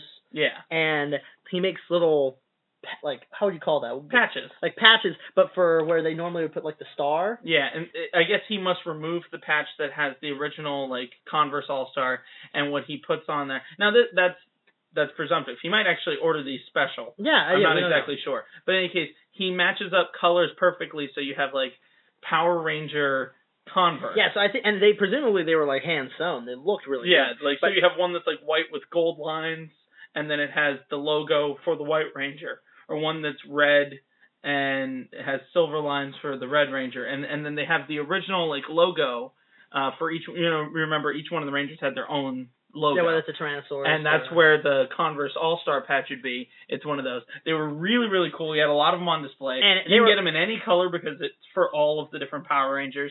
And if you're into Power Rangers, seriously, check out his shop and buy those shoes. And presumably he does more stuff than just Power Rangers? Yeah, I imagine you could probably custom order like Pokemon. Pokemon ones would be sweet. Red and white with a Pokeball on the side. Would be really cool. Okay, so we also encountered the Art of Peace tattoo gallery. Yeah, they had a booth there. They were selling actual like drawn artwork. And you had a pretty good conversation with him. Yeah, well, I'm really into tattoos, and I was talking to Greg, who's the artist there, and he was showing some of his drawn artwork, which it's all very beautiful. He had superheroes drawn, he had some other characters drawn, but he's also a tattoo artist. That's his primary trade. And the guy that was with him helping run the booth was someone who he's tattooed before. And the reason I really wanted to shout out to Greg for this one is the artwork on this guy had a full sleeve, shoulder to wrist. They literally took pages from a Captain America novel. Actually, didn't they say it was from Civil War? I think so. And they scanned the pages. They were all Captain America parts from Civil War. They scanned the pages and printed them out and then onto paper that they could attach to his arm to lay down the ink. And then his shading, it looked like they just ripped the comic book pages off and just glued it to his skin. Yeah, it looked like he had a comic book tape. And it was almost like patchwork. Like you could see the edges of where one page ended and the next page began. It was beautiful artwork, fantastic. I've never seen anything quite like it. The shading was perfect. And so, props to Greg. And next time I go to get a tattoo done, I'm definitely checking out Art of Peace. And you guys, speaking of which, now was he the man who did the tattoo for the other individual we talked about, or no? No, that was 717 actually had a booth there where they were tattooing. Well, tell that story. So 717 Tattoo was there, and we met a gentleman who had just gotten done getting a tattoo with them. So we asked him about his tattoo. Figured, another anecdote for the podcast, and it turned out to be a lot more than we thought it would be. So this guy is a huge anime fan. Actually, he said that he wanted to be on the show sometime. And I told him, hey, if we need an anime expert, we'll find him. Wait, if you listen in, man, feel free. Yeah. Hit us up. Yeah, hit us on Facebook, Twitter, whatever. So he had some really cool pieces. The one arm was like the dragon Shenron and like the Dragon Balls and whatnot. The other one he had a bunch of Pokemon on. But he had a new piece, which was Goku and Gohan riding on the back of a Charizard. It was awesome. It was really cool. It was like the artwork directly taken from DBZ, except instead of them being on Nimbus, it was them on the back of Charizard. Now, it needed color done yet, because they did it right there at the con. But one of the celebrities, which we did not get a chance to speak to because there was a line across the building all day long to speak to him, was Sean Schemmel, the voice of Goku. Goku was there. And this guy, who is a huge fan, as he got the tattoo, which he had already planned to get this tattoo with the 717 crew, he said, I'll just get it done at Comicon. He got the bright idea. He runs over to Sean Schemmel. he asked Sean Schemmel if he'd be willing to autograph the tattoo just above the tattoo, yeah. so that he can go back and get his autograph tattooed on his arm. So he had him sign it with Sharpie. Sean basically said, "Yeah, that's really weird, but that's okay." insane, but yeah." And so this guy now has Sean Schemmel's autograph tattooed above the character that he voiced for years. And no bullshit, he showed us it, and it actually looks really good. It looks awesome. It looks really good. Yeah, I kind of wanted to tattoo my own signature on my ass or something. And you have no tattoos. No, none. But it looked really cool. Honestly, even the Charizard tattoo was sweet. Well, if anyone was going to tattoo their autograph on my ass, it would have to be God, because it's perfect. It's a work of art. So the other thing I wanted to mention was... No segue. Nope, no segue. Just another thing I wanted to mention. I wanted to mention just very briefly, Midtown Cinema had a booth. And actually, here's the segue. Speaking about anime... Yeah. Midtown Cinema had a booth there, and we got to speak with them. It was a very cool booth. And the guy working the tables is an old friend of yours from college, friend of mine right? from college, yeah. And so, but the reason why it was kind of exciting, particularly for you, was that they announced that they're having a lot of events coming up, and one of which was an anime night. Specifically, not just a night, it's an event, several day events. Okay. They're doing a Miyazaki big feature. Which, for anyone who knows anything about anime... Those are the best animes, are Miyazaki. Yeah, My Neighbor Totoro, Spirited Away, Princess Mononoke, Castle in the Sky. Yeah. And, I really want to... Kiki's Delivery Service. My daughter at this time is about old enough that I want to start taking her some of these things. Maybe not Princess Mononoke, that one's really dark, but My Neighbor Totoro or Spirited Away, I think she would really be into. So I'm excited to take her down to the Midtown Cinema and show her some of the stuff that I watched when I was growing up. Also, Midtown's just a sweet part of Harrisburg. Yeah. It's got a lot of cool stuff going there. Midtown Scholar wasn't at Comicon, but shout out to them too. They're cool. Absolutely. Also, so the other thing was we got to speak to the guys from the comic store in Lancaster, and I must say that I have been to the comic store in Lancaster when I went to the Lancaster Escape Room, which, by the way, I'll mention on another show, but it's sweet. Okay. Those escape rooms are dope. Yeah, I've heard about those. Yeah, I heard they're opening one in Harrisburg. Really? That's awesome. Well, the Lancaster one was really cool. We beat it, by the way, with 8 minutes to spare. Oh, cool. We'll detail that in a different Well, the comic store is right by there, and I went there, and it's really cool. It's not very big, but they have a huge selection. And good deals. Yeah, their deals weren't bad at all. So it was cool to see them and say what's up to those guys. Another really neat booth. Now, this one is very individual. You don't see a lot of stuff like this. I might have to say, but after Mike and Ming, these might have been the favorite people I met. Well, they were just so personable. This was the Marshmallow MBA. Check out marshmallowmba.com. The ladies of Marshmallow MBA. They were fantastic.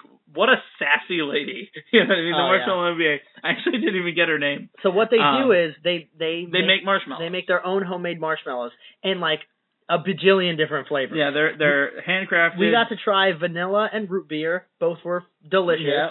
They're creamy, melted right in your mouth. You know how I love cream. They had all these different... I love cream in my mouth. Oh, yeah. They had all these different why flavors, into a sex colors. They had some of them that had like logos on them, like superhero logos and they were Pokeballs and stuff like that. But the joke is, this is why we turned it into a sex thing. Because she told us, hush hush, like the under the table off the menu items, they do erotic marshmallows. Yeah, and didn't you say they also have ones with booze in them? Yeah, alcohol marshmallows too. So you could get like drunk off of eating cock-shaped marshmallows. Well, I asked her. I was like, "So, do you have like a big dick marshmallow at your house?" And she was like, "Yeah, like I have a She called them cockmellow. She was like, "Yeah, I have a giant cockmellow like at my house." And I was like, "I don't know how I feel about eating a dick, but I would eat a dick marshmallow in a minute. Dick. I'd eat a dick marshmallow in a minute. Especially if it's gonna get you drunk. Oh yeah. If I get drunk, I might eat a dick. You know what? We should order a bunch of those. Dick marshmallows for a part, and then have like a party and like ones with alcohol in them. A dick marshmallow party? You know what? We should have a Strong in the Geek some kind of party. I think that'd be cool too. Yeah. All right. I was thinking we should Mystery Science Theater 3000 sometime. That would be cool too, actually. And then we could just get everyone drunk on marshmallows. Yeah, dick marshmallows. So, shout out to Marshmallow NBA. You guys were awesome. You were so nice. You had us laughing the whole time. Yeah, we actually stopped by your booth several times just to chat because they were so great, such great girls. So, we have to go back. Let me backtrack to our celebrity talk. We didn't really get a chance to talk to the Power Rangers at all. We did check out their panel, which was a bizarre nightmare. Well, there were two celebrities that I got to talk to that Ben did not get to talk to. The first of which I will mention, sticking with the Power Rangers motif, was I got to meet Jason, the original Red Ranger. And so I go... Austin St. John? I should have I think that's his name, yeah. So anyway, I go up. He seemed I was like, hey, it's great to meet you. When I was a kid, I really loved the show. He's just like, that's good. That's cool. Like, he seemed like really like, I don't know if he was subdued. I don't know if he was stoned or what. But, or maybe it had been a long day at that point, probably. Yeah, I'm joking. He wasn't stoned. Anyway, but he seemed very stoic. So he was like, and then he was just like, have you heard about the Order? And I was like, no. What is... What? And did he lean forward and whisper, Hail Hydra? No, but it seemed like that. No, he's like, have you heard about the Order? And he points to this postcard sort of thing sitting on the table that has a picture of, no joke, 19 former Power Rangers cast members in a bunch of different... there it is. In a bunch of different poses. And then it just says The Order, and he was like, this is like an independent film that we're making featuring 19 returning cast members from the Power Rangers. Yeah, and I was like, oh, is it a Power Rangers movie? He's like, no, it's an original film. Here, would you like to see the trailer? And he just whips out, and the thing was weird. Oh, I should mention this also. He had an iPod plugged into a Bluetooth speaker. Well, not plugged in, but on Bluetooth with the speaker. And he had this thing blasting music. Like, while we're having a conversation, just blasting. He didn't music. Even turn it down? No. Weird. And then he puts on the trailer, and he finally turned it off, but for the first, 10 seconds of the trailer, it was still blasting music. Like, I was like that. And then, obviously, all the other tables around him weren't playing music. I was like, that's kind of a dick move. Yeah. But anyway, so this trailer he shows me is 4.5 minutes long or something. You can probably look up the Order on YouTube. You guys can see it. I'm going to give this trailer 3 out of 10. Ooh, a 3. Sorry, Jason. It literally was told nothing about the plot. It was just former Power Rangers running around shooting guns with explosions. It was just light and sound. Yeah, and the acting, there was no acting. I can't say if the acting was good or bad. There was no acting. But except the only line that I can remember from it is someone said something like we have to shut the Order down or something. Roll credits. Run, grabbing hands and shooting with some explosions and what are we going to do? It's the Order. I don't know, man. I think that might be some Oscar bait. Well, y'all can check out the Order on YouTube and give your own opinion. I wasn't a fan. He's like, yeah, so make sure you check it out. And he was like, we've already raised half of our money on our Kickstarter for the film. So yeah, check it out, Trying to wink wink and donate to the cause. I'll donate my 2 cents. I am not going to be donating money to the Order. Sorry, man. I don't know if that makes me a dick, but... Hail Hydra. I didn't want to buy Steve Cardenas' autograph at York Comic-Con. I don't want to buy yours. Yeah, we were into the Power Rangers, but... Actually, a funny anecdote I remember we talked about. When I was a kid, I played in first grade, I played Power Rangers, quote-unquote, with my friends. But literally what we did was just stood in a circle throwing rocks at each other. Yeah. So, did I mention this on the podcast last week? No, I don't think so. Well, in any case. We talked about wanting to tell Steve Cardenas about that. I feel like I mentioned it last week. Oh, well, but if we did, yeah, we threw rocks at each other. Right. There we go. So that's your legacy, Power Rangers. So we went to we caught a bit of the Power Rangers panel, and the bit that we caught was, seriously, we were only in the room for maybe 5-7 minutes. The video that we tweeted of this is kind of, the quality wasn't good, so explain to them what occurred. Okay, so I only caught this as it was happening, so I'm not exactly sure what the setup for this was. But during their Q&A, an African-American gentleman came to the microphone and wanted the Black Ranger to do a dance with him, where he says that they're WWE World Tag Team Champions, which is the most bizarrely specific thing. Not only does he want to be a WWE Tag Team World Champion, he specifically wants to be that with the original Black Ranger. And the weird thing was, is that this dude was very excited and had his whole dance and routine planned. He planned for this. Yeah. That I'm going to go to Comicon, meet the Black Ranger, and we're doing this. And hey, good on you, Black Ranger. He got up and did it with them, and then they hugged, and And everybody clapped. It was a beautiful moment. Walter Emmanuel Jones was the original Black Ranger. And the funny thing is, he's sitting there and he's wearing, like, just a leather vest. Yeah, that was weird. Why with no shirt on underneath. Which, you know what? I will say Comic-Con was super hot because they didn't have, like, air conditioning, so he was probably on the right page. But he's wearing a leather vest without a shirt underneath. He looked like Aladdin. Yeah. He's sitting there, and you can see the look in his face when this guy's saying, like, yeah, we'll do this. And please, he started begging, like, please do this with me. And he was just like, well, then the Red Ranger got up and filmed it. The Red Ranger filmed them doing it. So they got up, and the guy hopped up on the stage. And the funny thing is, they all kind of, like, flinched for a moment. Like, is he going to rape us? Well, like, is this an active shooter scenario, which I know now is not even, like, oh, God. That's, like, a really move on. joke. But, you know, that's the day and age we live in now at a public event. But he jumps up on the stage without anyone stopping him, and then they just start doing their weird dance thing next to each other. World Tag Team Champion. WWE World Tag Team Champion. And then they high-fived and hugged. And listen, we're not making fun. We're maybe a little bit. But, well, if that's your thing, that's really what you wanted. I think we all looked at each other and simultaneously, and not just us, like the people also all sitting around us, all like simultaneously were like, "What the hell?" Well, they literally said, like, when he got off the stage, they got to the next question. One of the Rangers in front said, "What just happened?" Yeah, like, what the hell is going on? You know what? Here's the thing. Everyone is entitled to their own thing, and that made that guy's day. Absolutely. Probably made his year. And you know what? It's like an inside joke that he knew, that no one else knew, but he still wanted to get the punchline. And you know what? And to be fair, if I could be World Heavyweight Tag Team Champions or whatever with, like, Ben Affleck, I'd be in on that. That'd be cool. Oh, yeah, those are comparable. Walter Jones, the original Black Ranger, and Ben Affleck, current Batman. Yeah, they are. Academy Award winner, Ben Affleck. Yes. Director of Argo, Ben Affleck. So the other panel we went to was... You used to bone Jennifer Lopez, Ben Affleck. Yeah, not that panel. We went to the used to bone Jennifer Lopez panel. No, we went to Katrina Law, better known as Nissa Al Ghul from Arrow, went to her panel as well. And she was doing a really good job. She's crazy bubbly in person. She is so happy. I've only ever seen her in Arrow and in Spartacus, where she's always playing a very subdued character. In person, she is very high energy. And might we say, and this is going to sound at first like something, but it's not.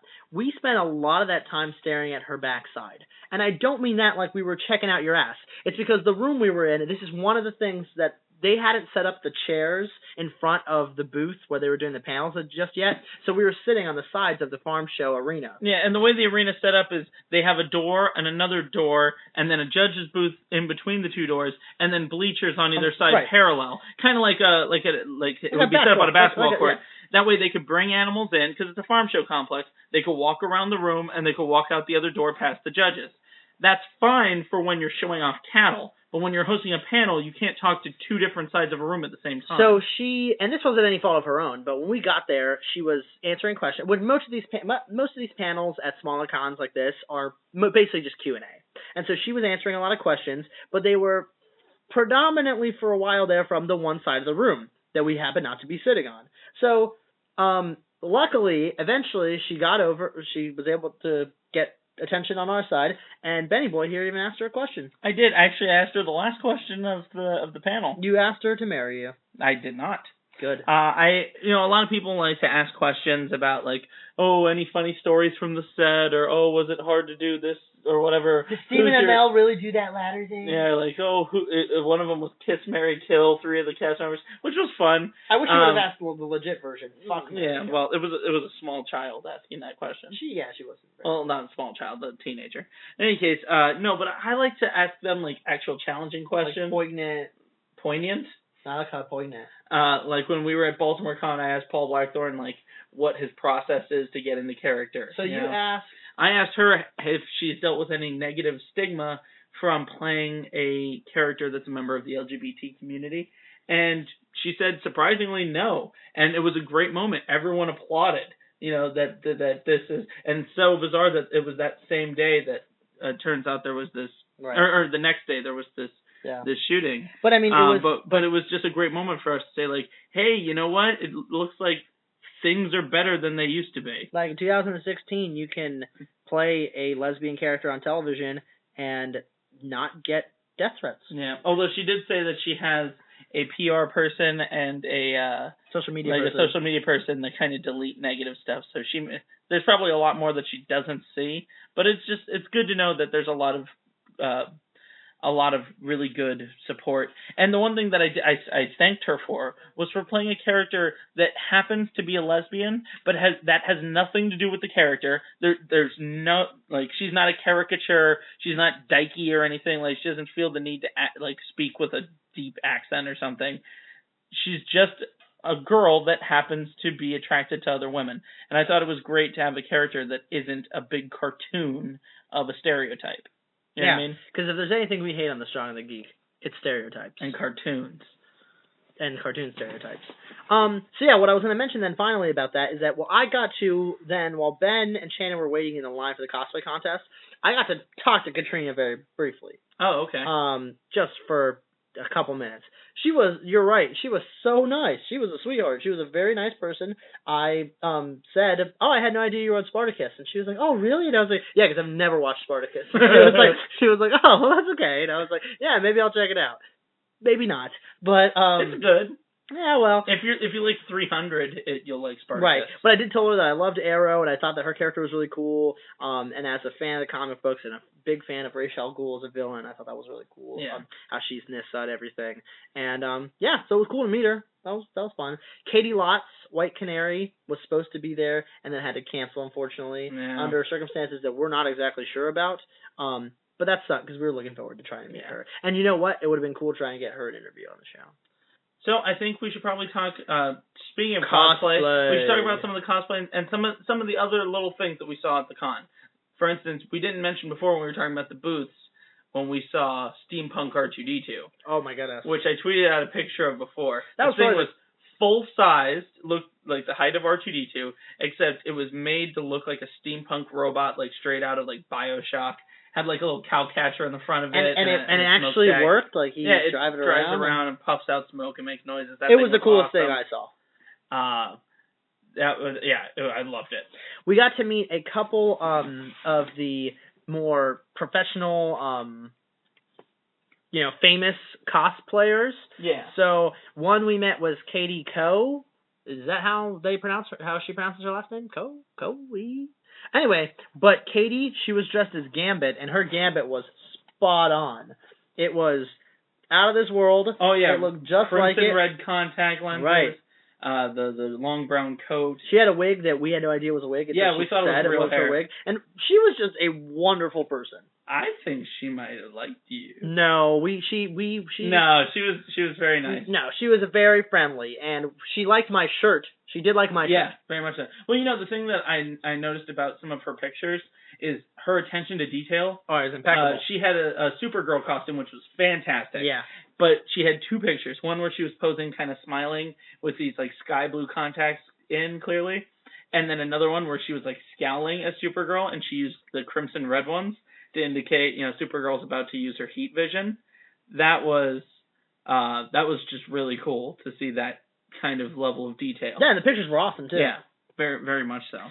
I didn't mention, I'm pretty sure R2-D2 came from Hole in the Ground Productions. Oh, okay. That we didn't mention before when we were talking about Eric J. Berry. You got to check that out because they do a lot of different props, especially steampunk stuff. Right. But in any case, sorry, I didn't want to interrupt you while you're doing your spiel. So then back to the cosplay, after meeting Katie as Gambit, we also met Chun-Li, portrayed by... is it Jessica Gray? God damn it. Yeah, Jessica Gray. Her Chun-Li was awesome. It was just like Chun-Li. Actually, funny thing, Shannon, who was with us, went to the ladies' room, and Jessica Gray approached her and was saying that she loved her costume and that she had seen her with me dressed as Tina and that she thought that mine looked great, and the fact that I have a bit of a gut and a beard made it all the better because it was so clearly like... She loved your belly. Yeah. Shannon and I actually entered into the cosplay contest, and if there was an award for least effort given, we would have won. You know what, though? But I will say, and this isn't just me being biased, you guys got the loudest applause. We did work it. People loved you too. I posed pretty hard. Did you take a picture of me? I did, but it came out kind of not great quality. That's a shame. So some other ones to mention. So like we mentioned, from Halloween Park, so their representative, their cosplay representative, Dr. Stamford was his character. So he was a doctor who had, no joke, like a zombie, like puppet on his arm, but like a mannequin. Like, it was the size of a real person. It looked like a zombie had jumped on him and was trying to bite his neck. He told me that, I asked him, like, how heavy is that thing? And he's like, at this point, it feels like it weighs 1,000 pounds. Because he had been holding this thing's head up all day long. Right, and its head moved, like, fully. His hand was in it like a puppet. Yeah. He had a fake arm to make it look like it was hanging onto him. And his arm was actually inside the puppet. And it could turn its head. So he would be standing. Now, first of all, this thing had eyes that just bore into you. They were very creepy, very realistic. And he would stand and be looking at something. I noticed him doing this a couple times, where he'd be like looking at a rack where there's some comic books, and there'd be people standing next to him looking at it, and he would just slowly pivot the head so that it's looking at them, but he wouldn't make eye contact. And it freaked them the fuck out. Yeah, it was great. The guy was in character a lot of the time, and it was my favorite costume of the con. Yeah, and I have to say it was my favorite too. And he was, so he wins that award. And he was a super nice guy. He was a really cool dude. Super nice guy. I stood with him for a while in line when we were waiting for the costume contest. Right. Which I guess he must have not actually entered because he should have won. He would have won, but I think he just backed out. So other ones to mention, we saw a really sweet guy in a Halo costume, and it looked like a suit. He was one of the professional cosplayers. Or he was in the professional category. Okay. He actually took first place for professional category. He was dressed like Dutch. Right. Which is from Halo Reach, I believe. He had a sweet energy, like plasma sword that like glowed.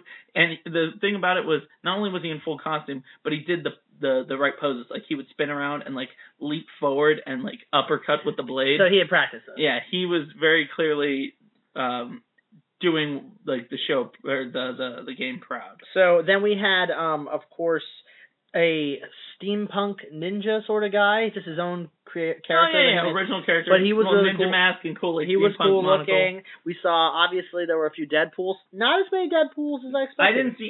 I think I only saw one male Deadpool and then a couple female Deadpools. Yeah, but not a lot of Deadpools. One of them was a girl who actually was a Deadpool without the mask, and she had taken time to do some like scarring makeup on her face. Which was really that one was really good. We saw a lot of Poison Ivies, and the Poison Ivy's cool because everyone does a Poison Ivy a little bit differently. That one girl's Poison Ivy was gorgeous. Yeah, she was really cool. And she actually made the outfit herself, taking like leaves from like fake plants, like going to like Michael's or something like that, and she actually like hot glued them all together and stuff.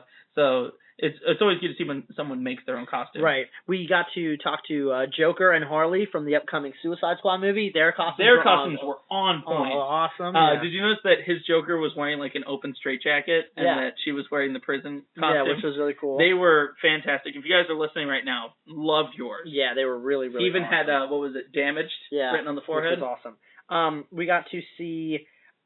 we met Starfire and Raven, and Starfire and Raven, their costumes were both on point. They were awesome. I actually ended up speaking to them for nearly an hour and a half. Yeah, we joked with them a lot. They were really funny. Well, and we were in the back waiting on the costume contest. They were really cool. Starfire's costume was very intricate. It was very on point with the comic book, too. Well, yeah, I mean, it's that kind of purple bikini top with the shoulder pads, and the tiny little purple... underwear, basically. The 80s, the knee-high bikini Starfire costume. Emerald green contacts in, long wig that was like various different colors going all the way down her backside, and then she was painted orange, like head to toe. Yeah, impeccably. And then they also wore these little things on their fingers so that they had light in their hands. Right, which is cool. Raven had white ones and she had green ones. The Raven costume was also very cool. It wasn't the Raven that you're thinking of if you watch like Teen Titans, the cartoon. No, this was like the old... It was like the more adult Raven. Yeah. She's not like... Her skin is like human colored, and she doesn't wear the jewel in her forehead. Right, she hasn't trapped Trigon in her head yet. Yeah. Also, that show that you were talking about, that you really are into, that new show that's on Cartoon Network. Oh, Steven Universe. You were talking about wanting to cosplay them, and then you saw people from we saw shout out to those girls. We told you we were going to mention you on the show. Two girls that were dressed like that. I think they mentioned that they were friends in college, and they started going to Comicons in college. Their costumes were fantastic. I really, really liked. They made them themselves. They made the spear. The one girl was saying that it was very difficult to make hers because she was wearing blue leggings on her arms, and then they actually put fake blue nails on the blue leggings. Oh, wow. So they kept sliding around, so her nail would be like on the wrong side of her finger. Oh, no. So she had to keep like turning her fingers around. Yeah, there were just a lot of great. Did you see the girl dressed as Scarecrow? I did, and that was intense. Wasn't hers awesome? That was really intense. It was like the Scarecrow from like the Arkham games. You know, and she had like needles on her arms for like injecting. Yeah. That was a super cool costume. It was very cool. There were a lot of really good cosplayers this year. Yeah, it was, and honestly for a first con, yeah, it was really, really cool. The last final one I wanted to mention, was Baconator. Oh yeah, Baconator. Baconator. Now, you know what? As far as pun costumes go, this guy was awesome.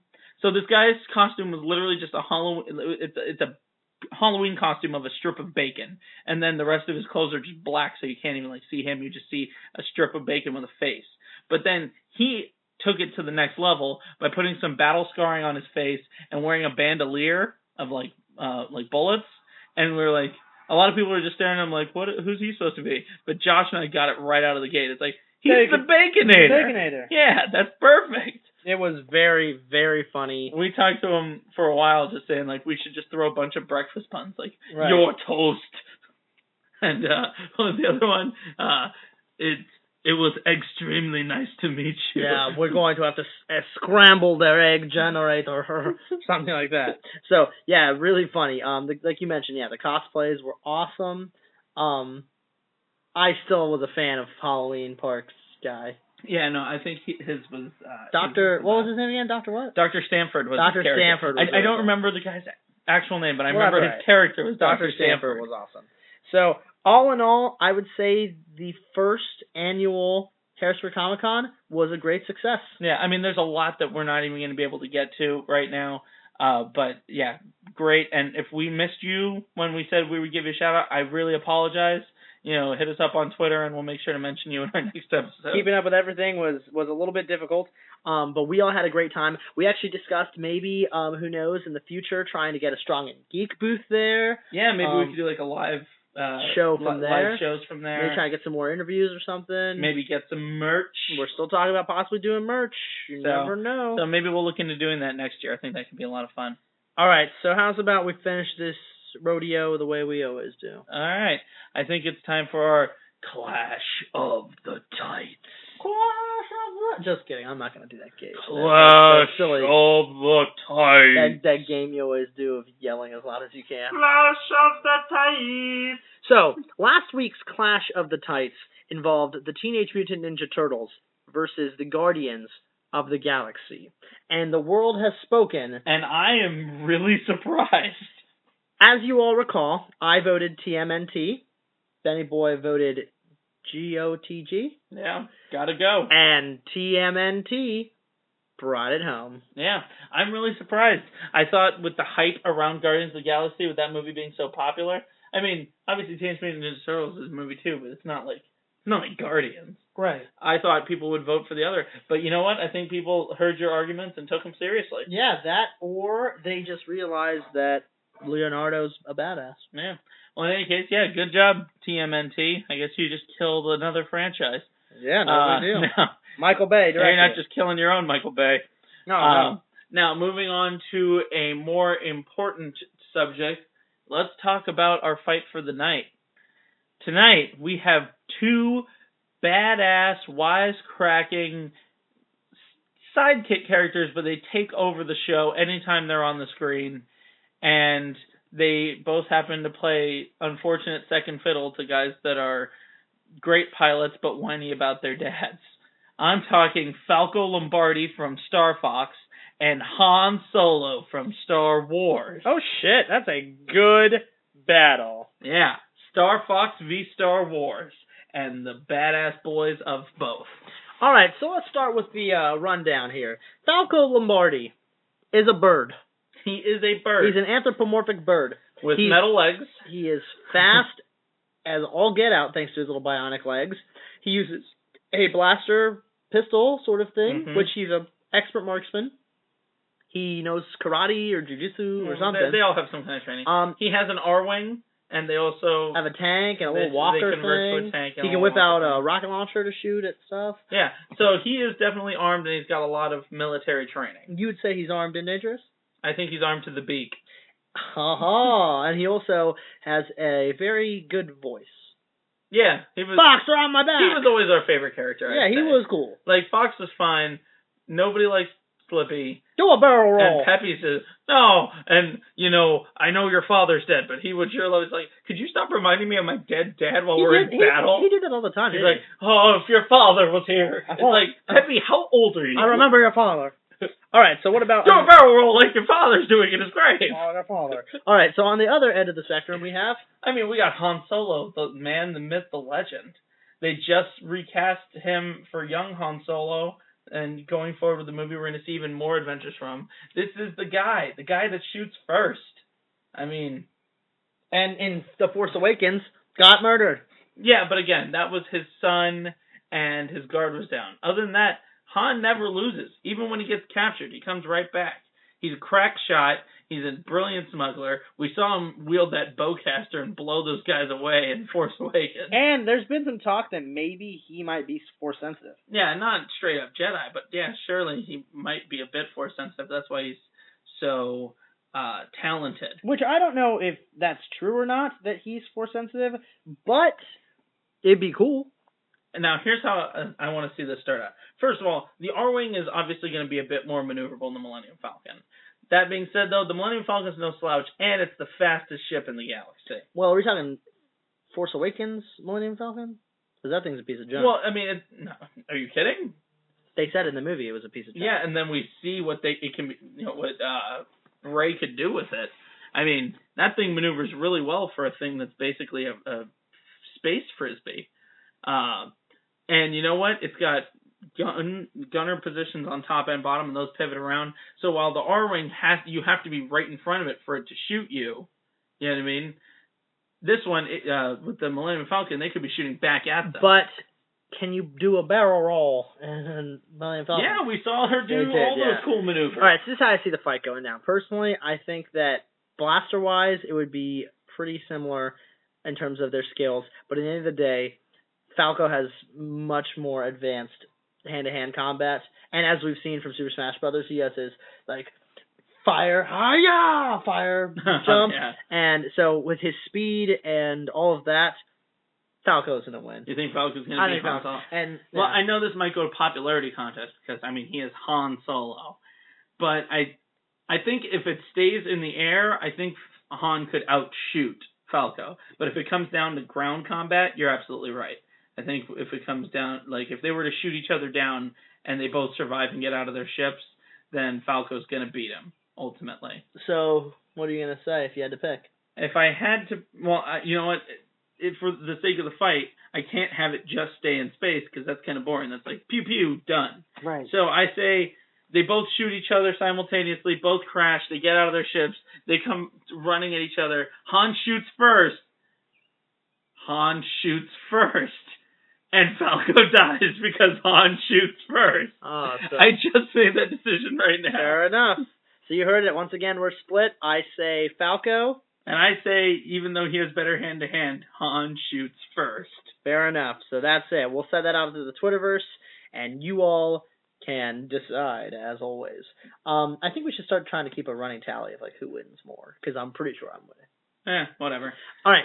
So that's our show for the evening. I know what you're all thinking. What the fuck? E3 is going on. Why aren't you guys talking about that? We're talking about that as our main topic for next week. So join us next week when we'll be covering... I know Bethesda and EA already happened, and all the big ones are happening today. We'll be talking about all of the press conferences, all the news, all the games. What we're excited for, what we think is dumb. What we think is exciting and dumb. All of that. And overall, I forgot that, Harrisburg Comicon, out of 10, I'm going to give it a 7. I'm going to give it an 8. I think it was a little too warm for an 8. Yeah. They need some air conditioning. Yeah, but you know what? That aside, for a first con, I would give it an 8. I thought it was good. Okay.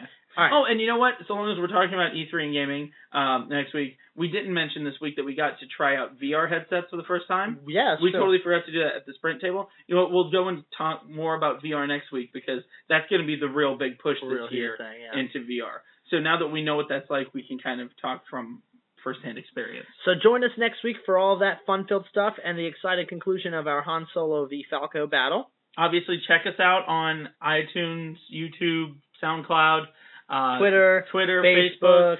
For all the people that this might be your first time because we just got you in from Comicon, thank you so much for listening and welcome to the Strong and Geek family. Check out our older episodes if you would like. If you do not like, then, well, that's okay too. Vote on our Clash of the Tights.